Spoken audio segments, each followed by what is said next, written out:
So today we're going to be talking about translation and localization. So my job is to do rough translation, but then also try to convey the nuance of why it's written in a certain way in Japanese. You know, Japanese people can be very passive or roundabout, but we have to try to convey that to the editors and explain the situation and why they said it in a certain way. So then the editor has to deal with us and our crazy notes of trying to just explain why Japanese people are a certain way. And yeah, they make that magic happen. And so localization is about, what is it about? Oh, well, since you asked. So once it's translated, we have to make it so that Americans will understand the same concepts. So if it's a joke about food, but it's food that a Japanese person would understand, but an American person would be like, I don't know what this meal is. We have to find a similar meal that fulfills the same role in the joke. So stuff like that. So we got a couple of examples here of exactly what we're talking about. Example 1, F the Patriots. Yay! So this is, of course, is a reference to a joke that was used in by V3. Monosuke. Yeah, so Monosuke was also one of the characters that I worked on alongside one of an amazing editor. And so he has this Kansai dialect, which is kind of from the south of Japan. And the original line was tigers versus giants, which are... Yeah, the two Japanese baseball teams. So we thought, okay, like we can do... So the character has to have this accent, and he had a Brooklyn accent. So therefore we tried to make the reference to baseball from where he came from as like an English-speaking character. So we went to Red Sox versus Yankees. But then actually in the studio, when we were about to record, so if you look at the final line, it's, this is the year of the Jets, right? So it was originally, second time around, this is the year of the Red Sox, but they had just won. So it didn't make any sense anymore. So therefore, it had to change like on the fly, on the spot, pressure's on, think about it. And then the idea in the Japanese is that he's rooting for the underdog team, right? Yes, exactly. And there's actually a line that was cut off from the end of it, which was... well, I'm not allowed to say that. No. Don't say it. Well... But it was the same for Tom Brady.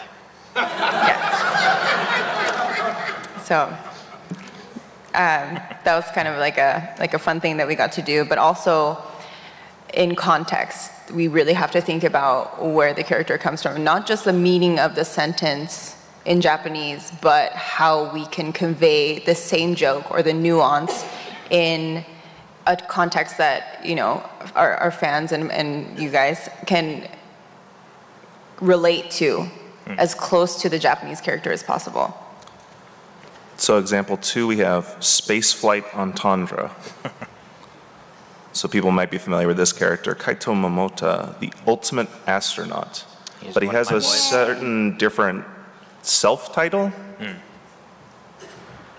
So yeah, this was something he would spout many times over the course of the game. It was just his little like heroic space guy call out when he's gonna go do anything. So the original land you can see is dense with kanji. And it's, the core concept of it is, I'm Kaito Momota, I'm great, also space. But the translation for it kind of was not only extremely long, we had to worry about space limits, but also it was a little drier in English than maybe they intended for such a heroic line. Because he's like a hot-headed dude, right? Yeah. So like, he wouldn't sort of be overly verbose, he would just sort of cut to the... Yeah. Yeah. So I thought up something and I felt very clever for it. We'll go to the next one. Yeah.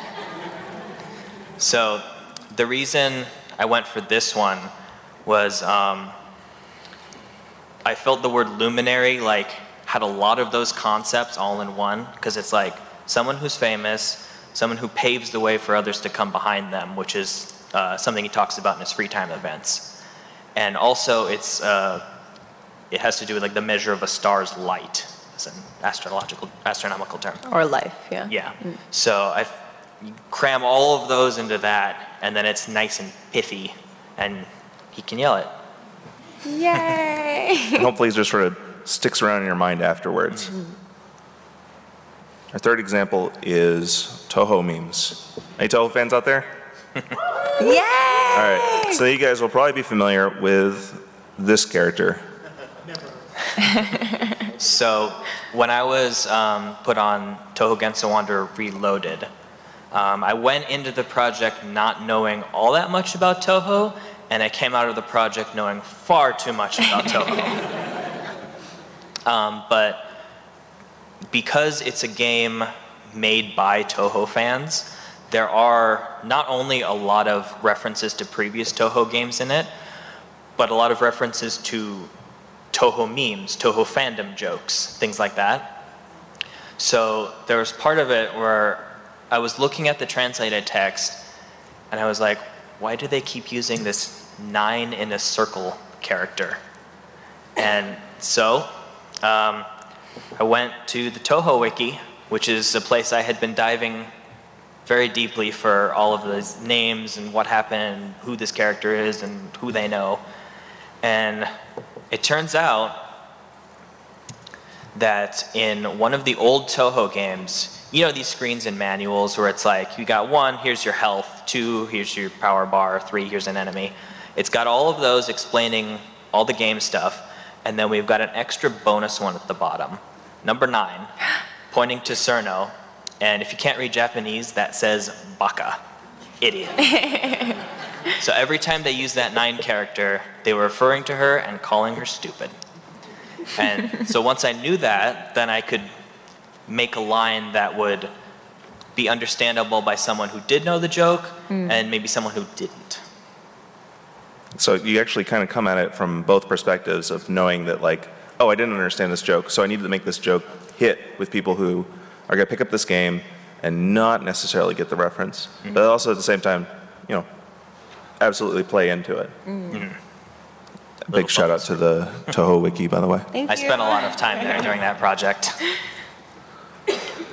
So there's basically, when it comes down to it, 14 steps of what goes into a single title. And we're going to sort of go through them rather briefly and sort of highlight different aspects.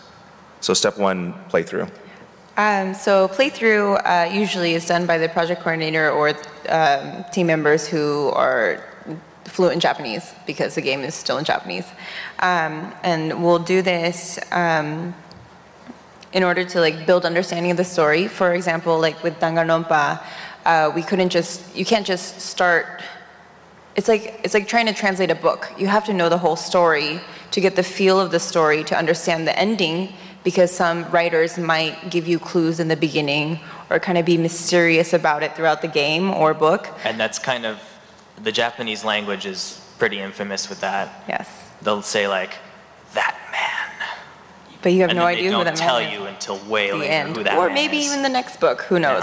But so it's really important for us to be able to understand the entire story rather than sentence by sentence or chapter by chapter, because there are a lot of hidden messages in just certain scenes, and you never know until the end, right? And then even in the end, you might not know. But so there's a big part of this that is also not just like understanding a full picture, but there's a technical aspect to it as well, based on the way that we typically receive these files.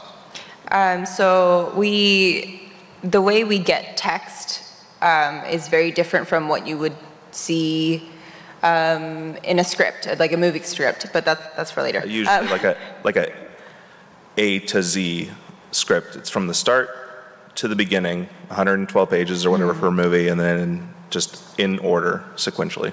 But this is the only time we actually see, or the first time, until we actually put it on the shelves, that we see the text with the action or the picture. So just looking at the text, for example, you wouldn't know like which way they're facing, their facial expression. Usually we don't get that kind of detail. So it's really, really important for us to be able to get the whole picture in this process. So that moves on to when we actually receive the text. And so as I mentioned before, this is how you would typically imagine a script to look like, and ours come a little bit more like that. So Excel typically, sheets for days. Yeah. For days. The full Japanese text, and then we sort of organize it into placement for things of like where it's going to appear in the game and who's saying it, and et cetera, et cetera. So we'll usually get just the text in Japanese in Excel sheets, and then we'll make a column for translation, and then we'll make a column for editing. And you never want to have the Japanese, like the original translation erased, because we need to go back and try to compare the actual meaning to see if that was conveyed in the editing. For script, for example, like voice script, we actually don't just go off of the text that they gave us. We have to make a whole separate file that's only voice lines, because not all games are voiced, right? Or not the whole game is voiced. So I guess it's kind of rare for the text files that we receive to be in chronological order throughout the game. True. But it's always appreciated when we do get them like that. Yes, I thank you so much for that. But it's not always like that. So therefore, like I had said, the first process is very important so that we know which scene or which text box might be from a certain scene, right? Sorry. So there's also this other component to it that people may or may not consider. When text is sort of being processed between different versions, it's sort of text to text. But there's plenty of places, things that you would imagine like street signs or voiced sound effects or things like that that'll appear in the game, and those are graphic text. Yes. So that's something that the developer has to actually have an artist draw out almost. And because of that, we need to get it to them early. So that's one of the first things we do and then send off to them so they can get to work, painting it up nice. And we try not to change that later because we know how much work it takes.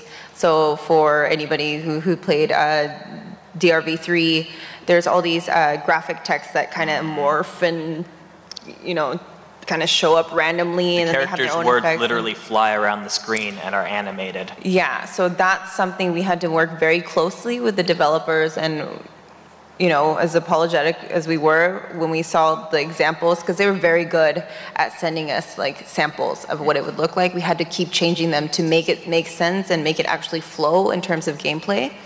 But that one in particular, I like calling out, because if you guys haven't played it, when the text goes across, different parts of it are interactable, different parts of it animate at different rates, and so they're actually like stacked on top of each other and coming in from different angles and stuff like that. Like there's like a crazy amount of work. For example, there might be a line where they say, "Oh, he was stabbed with the knife," and then the word "knife" stabs into the sentence. Yeah. So we had to make sure that we have it correctly so that it's actually the knife word and not just like the flying.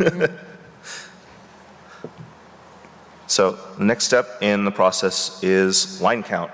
Ooh, fun part.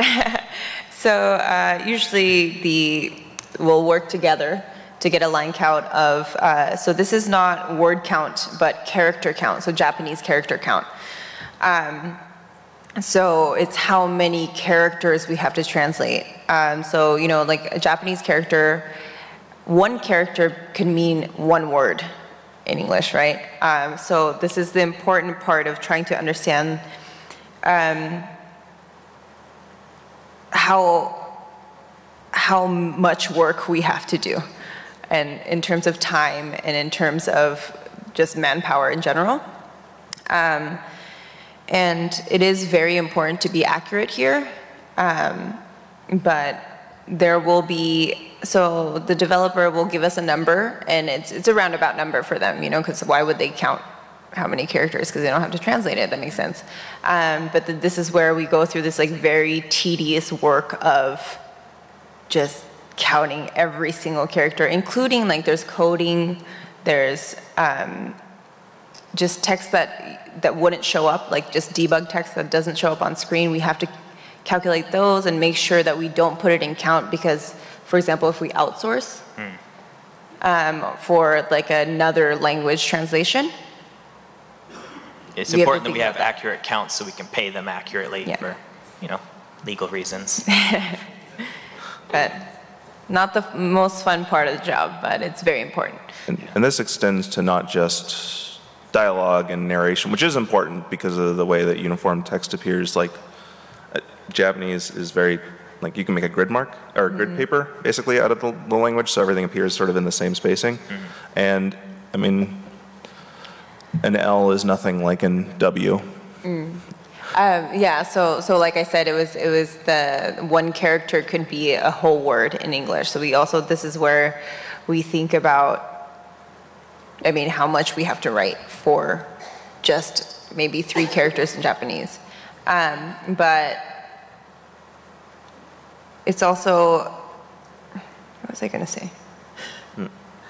We also have to get not just the dialogue parts, but system text. Every time, all of the text for items, all of the text for menus, it really stacks up. And we need to get it right because it affects our whole schedule going forward. And honestly, like until I started this job, I had no idea.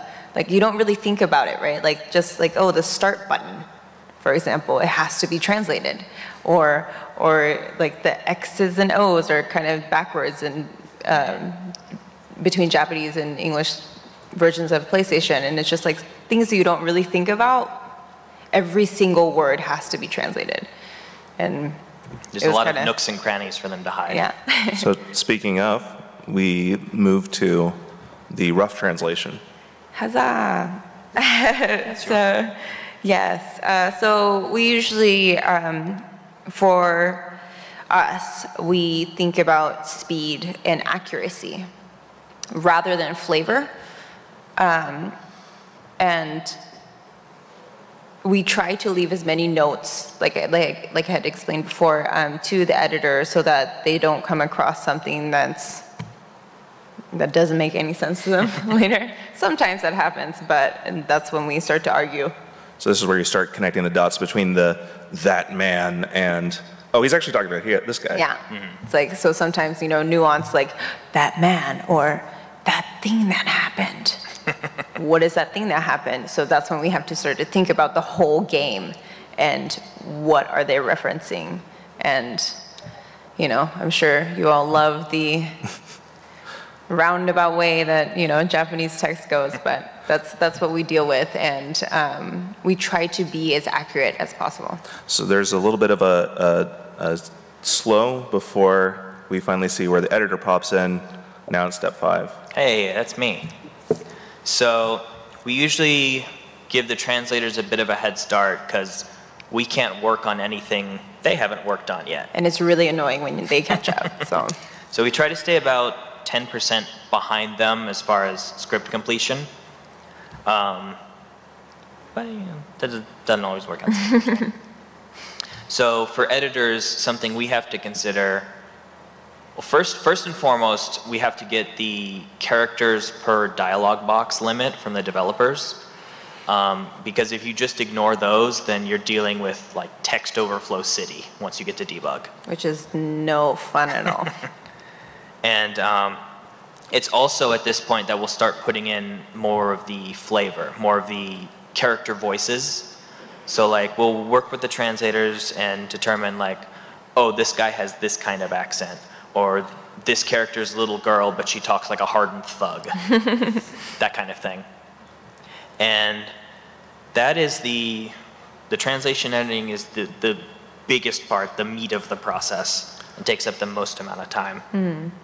So it's like when I translate certain characters that have a very strong character-specific way of speaking, it's really important not just to translate the meaning, but to try to convey who they are so that they can make them come to life in English. So Eric, have you ever heard a character's voice inside your head before they are even cast? Yes, actually. Like, the whole time I'd be editing a character a whole time, and I'd be hearing like a specific voice actor saying the lines. And it's like, I don't know if we could get this guy, but I'm imagining this character speaking like him. And that's when we kind of get into things. And that's the first sort of choke point of the creative process. Yeah.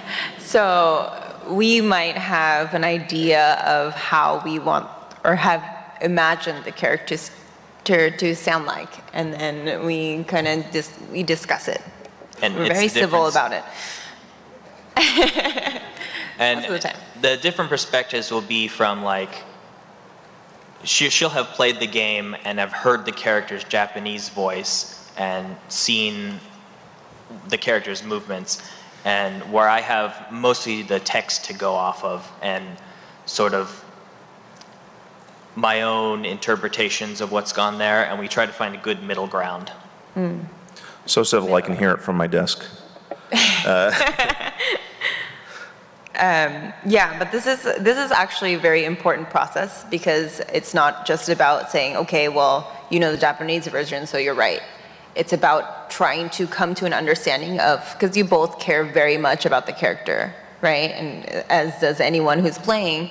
So we want to make sure that the character can be the best version of themselves. Be your best self character. Yes, exactly. And we try to be our best selves too, but kind of hard working with this guy. So once the dust clears and all the furniture is back in place, we move on to the script party, which is sort of better known in Hollywood and in the U.S. entertainment industry as a table read. But a script party sounds more fun. yes. It does. It's a partay. You get snacks. Yes, snacks are the most important part of script party. But so this is done, so... Well, first let's explain what we do. Okay, yeah, sorry. So we take all of the voiced lines in the game and put them on a single Excel, and we got the character name, the English, the Japanese, all side by side. And then we get together in a room and put it on a TV, and we read through the lines aloud. But then not just in chronological order, so I want him to be a certain character, he wants me to be a certain character, and then we'll have a lot of people in there, because depending on the game, it can't just be two people just talking at each other, right? So we'll try to have at least 2 editors and at least 2 translators, so that we can check each other. So, you know, sometimes translators might misunderstand a certain line, so we need someone else to make sure that what we understood was correct, and vice versa. It's sort of half proofread and half voice check on it. Because some lines you'll write them and they'll sound perfectly fine in text. Yeah. And then when you read them out loud, as a voice actor might, you realize, oh, I used the same word in the last 3 lines, and that's not going to sound great, so let's change this here so that it flows better. It's less repetitive and that sort of thing. So this is where even more battle happens.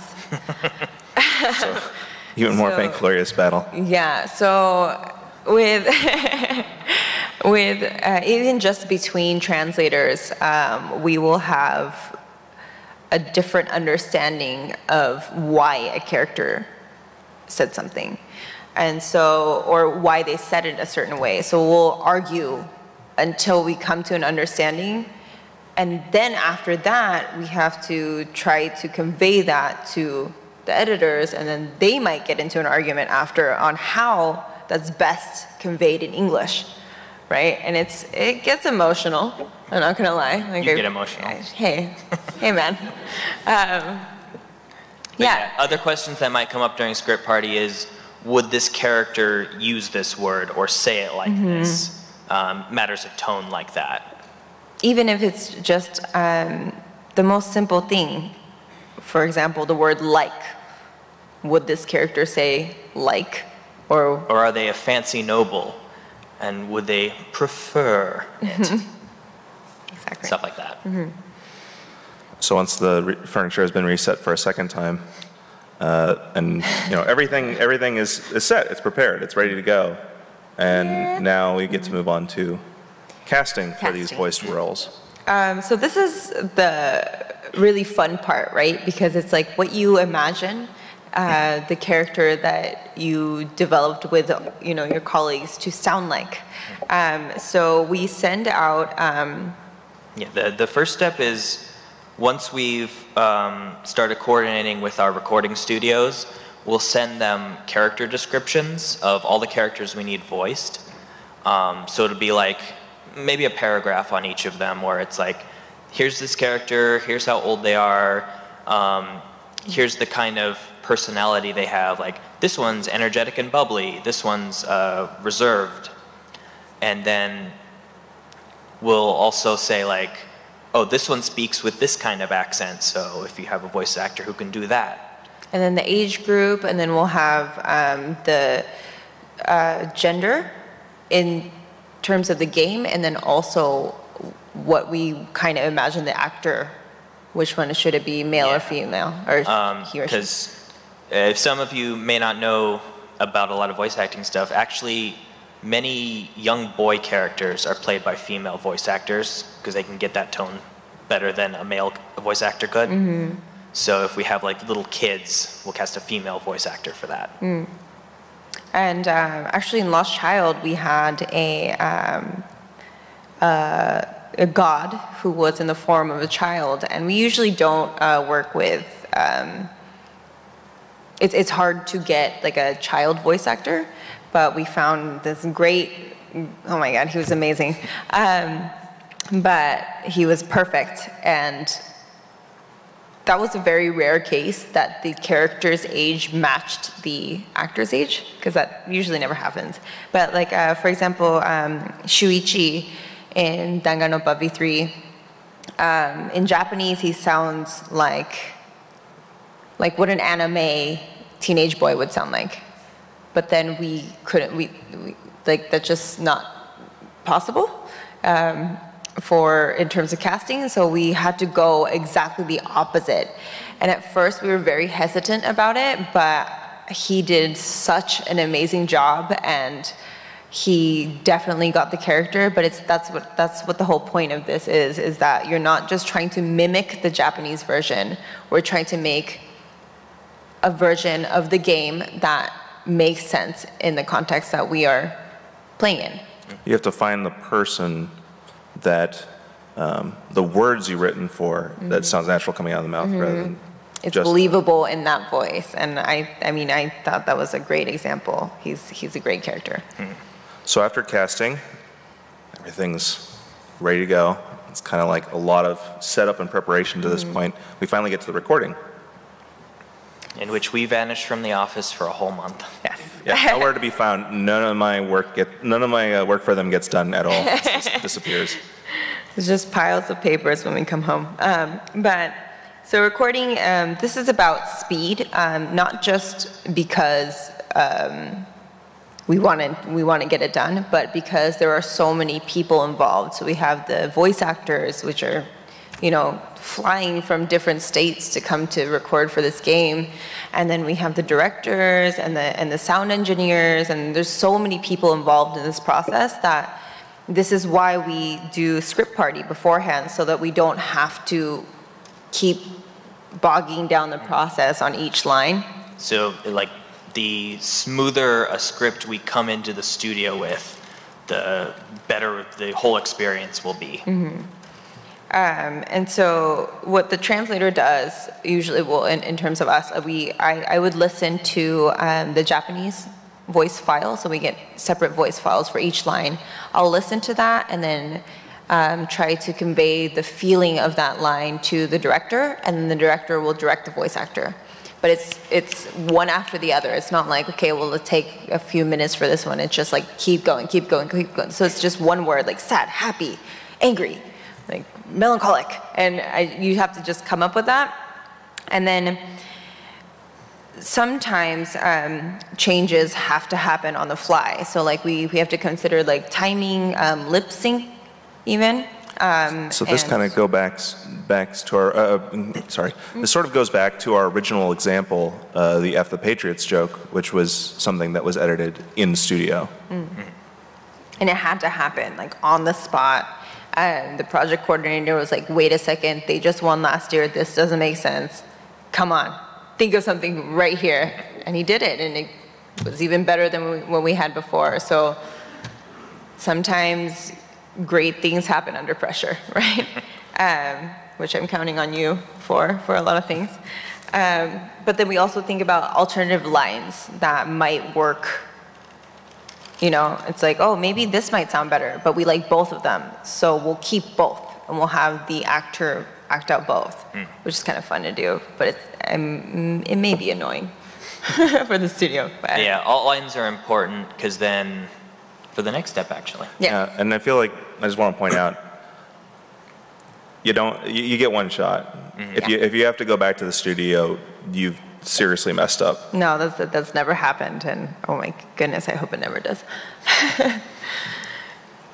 So yes, so reviewing the voice files. Yeah, so this is after we're done at recording and we finally get back home and dig through the stacks of paper that have been sitting on our desks. The voice studio will send us all of the files after their engineers have worked on them, and we have to listen to each and every voice file in the game. And what we're all of them. Yeah. And what we're looking for in these is making sure there's no like pops and clicks in them, and making sure the voice editor cut them out at the right parts, so there's not like a minute of silence after this voice clip or anything. And it's also here that we'll decide which, if we took any alt lines, we'll decide, okay, I like this one better. And that's the one we'll send to developers in Japan, and they'll put that one in the game. But yeah, that's a pretty long process. Yeah, but it's also fun because that's when the first time you get to hear like an actual, like what's gonna be in the game. It's kind of all the work you've been doing over the past months starting to come together. Yeah, and it's just like, oh my God, like I love her in English as much as I love her in Japanese, if not more, you know, and it's tedious, but it's a great feeling to have. So we come up on sort of the start of the end grind here, the dreaded QA. Yeah, so oh boy. We have our own in-house QA team of testers, and we have them go through the game for functionality testing, but on top of that, we also have them essentially doing proofreading. So their responsibilities are like finding typos, finding text overflows, finding instances where the text doesn't match the voice acting because maybe something got changed in the studio, or maybe the voice actor had a little improvisation and they laughed halfway through the line, something like that. So yeah, our testers have to go through the whole game looking for those things. And I was actually a tester too. That's how I started at the company. The grammar test to get in is actually... It's very hard. I'm not going to lie. If you guys are interested, please come down. But when I was a tester, the things I would do for each game was, after every story scene, go and talk with every NPC until they stop saying new things. Because some games it's like, you talk to them once, they say a thing. You talk to them a second time, they say something different. Maybe a third time. So you talk with everyone, you try to leave zones before you're supposed to. You really have to dig for all the instances in the game where there might be some new text you haven't seen yet.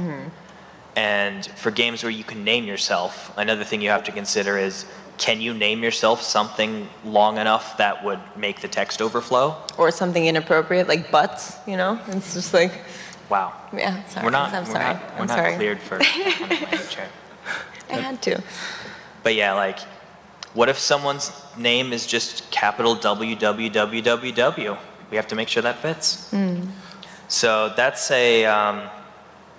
usually about a 5-week process, and we'll get new builds from the developer periodically. Hopefully 2 times a week. Yeah, where it's like we send them all the changes we need to make and all of the any crashes we find, we report to them, and then they'll fix those things and send us a new build so we can keep going back and forth with that until it's nice and clean. And when that's finally cleaned up, we get to submission. Yay! And at this point, there is still a lot of work left to be done, but the localization part is over. So the things we need to do, like submit to first parties, send a bunch of metadata stuff. DLCs. Sending it out to rating boards. There's a little bit of localization and like DLCs too, but that's for maybe next time. And finally, I guess the store shelf, where you guys finally pick it up. And this is so when we- yada, yada, yada, a bunch of other stuff. Yeah. Store. And then it's like during the yada yada yada is when we pray that you guys will like it as much as we do. And yeah, it's a kind of like I try to go, you know, on the day that it's gonna be put on the store shelves, and I kind of take pictures and selfies. I'm like, yay, super proud, but I'll never post it because I'm too shy about it. But yeah, it's like a very proud moment of. Well, it's like fun to go into a store and look at a game shelf and point to it and be like, I made that. Yeah. That was me.